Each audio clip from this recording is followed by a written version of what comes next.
Hi guys, welcome back to my channel. So today is a quick little AliExpress haul.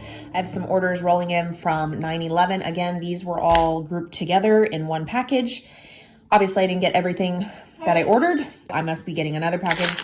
But anyway, look how fun these like rainbow colored skull beads are. These are perfect for Halloween. I ordered them, now, so that I definitely have them for, ooh, so cute, Halloween next year. You get a good size amount of those. Super cute. Next are these. Oh my gosh, these are so cute. And you can add like Nuvo drops to make these more custom, like add it to the centers and stuff. Look, this is circus. How cute is this for like carousel? So cute. Like you can even back it with a piece of paper. See how it's clear right there? So cute. Little charms. And then you guys, oh my gosh, Tool Heaven.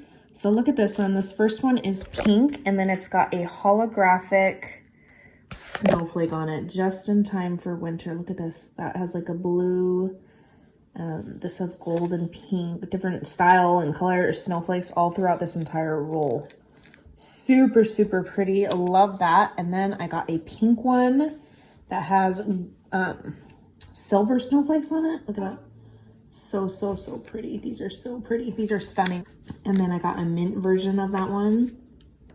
Oh my gosh, I'm obsessed. Look how pretty these are. These are so pretty. They were a little pricey, like $2 something or a $3, I don't even remember, but they're, I mean, you look at that. You get a good chunk of tulle. And then look at this one. This one's super fun. I got this one for Halloween because it kind of looked like spider webs a little bit, even though you could totally use this on everything, but it's a holographic. There, do you see it? Like it's pink and then it looks kind of silverish, but it's not. And then the holographic. Oh, so pretty. So yeah, that is my quick little alley haul, and I will catch you guys on the next crafty video. Bye guys.